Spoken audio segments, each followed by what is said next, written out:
Luhut Binsar Panjaitan menegaskan komitmennya untuk mengurangi ketergantungan Indonesia terhadap Singapura sebagai jalur ekspor utama. Ia menilai bahwa Indonesia tidak boleh terus-menerus menjadi feeder atau perantara bagi negara lain, terutama dalam perdagangan internasional. Sebagai langkah konkret, Luhut telah menjalin koordinasi dengan Menteri Luar Negeri Cina, Wang Yi, guna membuka jalur ekspor baru yang lebih mandiri dan langsung ke Cina. Langkah ini merupakan salah satu hasil dari pertemuan tingkat tinggi keempat dalam forum High Level Dialogue and Cooperation Mechanism yang berlangsung di Labuan Bajo, Nusa Tenggara Timur. Dalam pertemuan tersebut, Luhut dan delegasi Indonesia menekankan pentingnya memperkuat hubungan dagang dengan Cina secara langsung tanpa melalui Singapura. Salah satu strategi utama yang akan diterapkan adalah membuka jalur ekspor dari Pelabuhan Kuala Tanjung di Sumatera Utara ke Pelabuhan Ningbo di Zhejiang, China. Pelabuhan Ningbo dikenal sebagai salah satu pusat perdagangan utama di China, dan keberadaan jalur langsung ini diyakini akan meningkatkan efisiensi serta daya saing produk ekspor Indonesia di pasar global. Dengan adanya jalur ini, pengiriman barang dari Indonesia tidak perlu lagi melalui Singapura sebagai titik transit yang selama ini dinilai memperpanjang rantai distribusi dan menambah biaya logistik.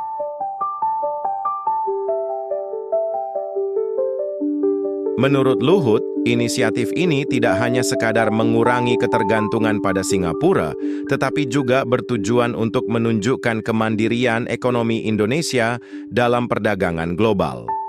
Dengan sistem ekspor langsung, diharapkan produk-produk Indonesia dapat bersaing lebih baik, terutama di sektor industri dan komoditas unggulan seperti perikanan, pertanian, serta hasil industri manufaktur. Selain membuka jalur perdagangan baru, Luhut juga menekankan pentingnya kerja sama investasi dengan Cina.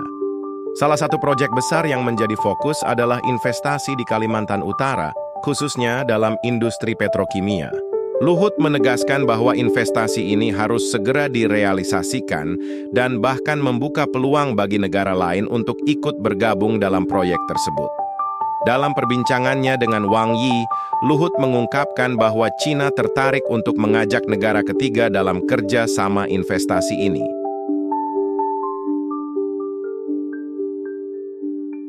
Pelabuhan Kuala Tanjung di Sumatera Utara dipilih sebagai titik utama jalur ekspor baru ini karena letaknya yang strategis serta potensinya untuk menjadi pusat perdagangan internasional. Dengan menghubungkan langsung pelabuhan ini ke Pelabuhan Ningbo di Zhejiang, China, pengiriman barang akan menjadi lebih cepat dan biaya logistik dapat ditekan secara signifikan. Hal ini tentu menjadi keuntungan besar bagi para eksportir Indonesia yang selama ini harus menghadapi tingginya biaya distribusi akibat ketergantungan terhadap jalur perdagangan melalui Singapura. Selain faktor efisiensi, inisiatif ini juga berperan dalam meningkatkan nilai tambah produk-produk Indonesia di pasar ekspor. Selama ini, banyak produk Indonesia yang harus melalui Singapura terlebih dahulu sebelum sampai ke tujuan akhirnya, yang membuat sebagian nilai tambah produk tersebut terserap oleh negara perantara. Dengan adanya jalur langsung, Indonesia bisa mendapatkan keuntungan lebih besar dari ekspor tanpa harus berbagi margin keuntungan dengan negara lain. Keputusan ini juga selaras dengan visi Indonesia dalam membangun ekosistem logistik yang lebih kuat dan mandiri. Pemerintah berencana untuk terus mengembangkan infrastruktur pendukung, termasuk memperkuat kapasitas pelabuhan dan meningkatkan efisiensi layanan kepabeanan. Hal ini bertujuan agar arus perdagangan lebih lancar dan tidak mengalami hambatan yang dapat mengurangi daya saing Indonesia di kancah global. Dalam jangka panjang, keberadaan jalur ekspor langsung ini diharapkan tidak hanya menguntungkan bagi Indonesia, tetapi juga bagi mitra dagangnya, terutama Cina. Sebagai salah satu negara dengan perekonomian terbesar di dunia, Cina memiliki permintaan tinggi terhadap berbagai komoditas Indonesia, seperti produk pertanian, perikanan, hasil tambang, dan industri manufaktur. Dengan sistem ekspor yang lebih Cepat dan efisien, produk-produk Indonesia dapat lebih kompetitif di pasar China dan mampu bersaing dengan produk dari negara lain.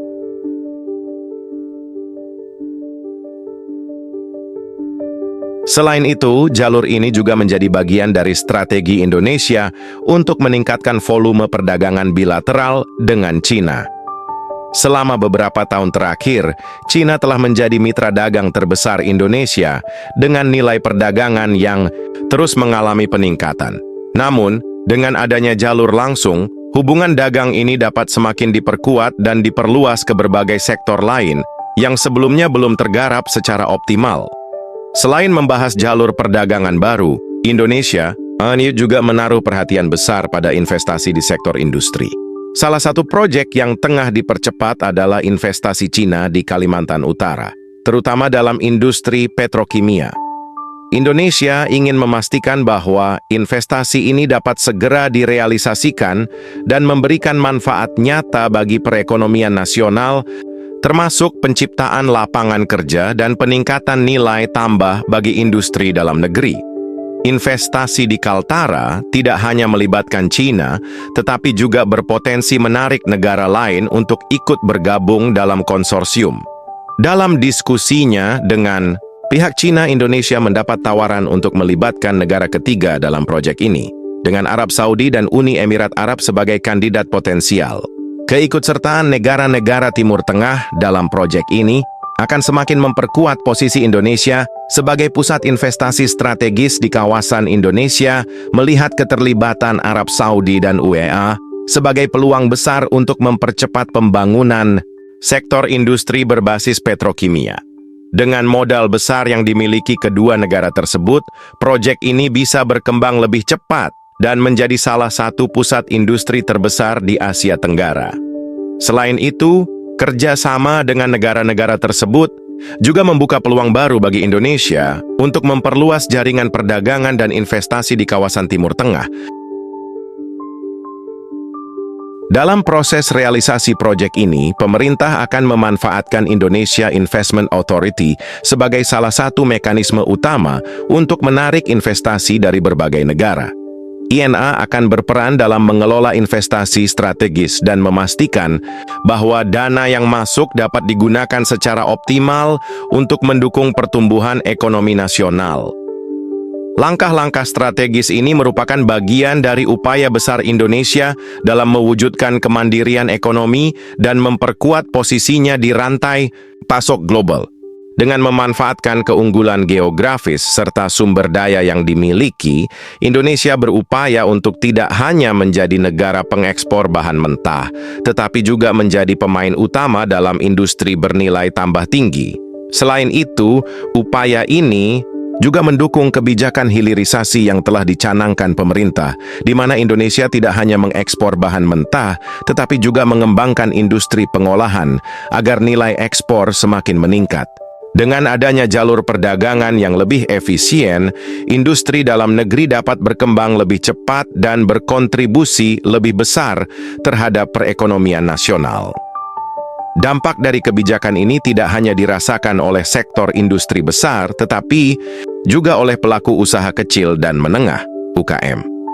Dengan biaya logistik yang lebih rendah dan akses pasar yang lebih luas, UKM di berbagai daerah dapat lebih mudah menembus pasar internasional dan meningkatkan skala bisnis mereka. Hal ini diharapkan dapat menciptakan efek domino yang positif bagi pertumbuhan ekonomi daerah.